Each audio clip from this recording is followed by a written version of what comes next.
Maka Sayyidina Hatim jawab, satu aku mahu. Aku mahukan afiah, kesihatan. Aku mahukan kesihatan. Maka orang tik kata, ini pelik.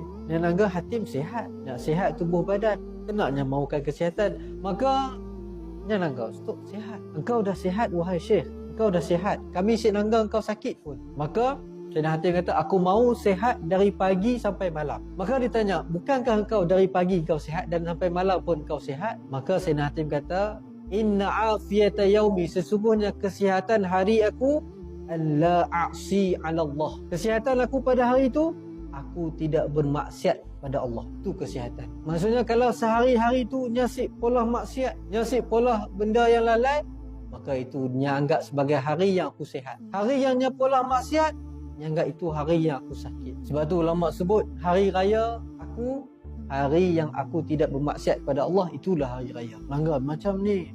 Mereka pun pandangan. Mereka sik macam kita.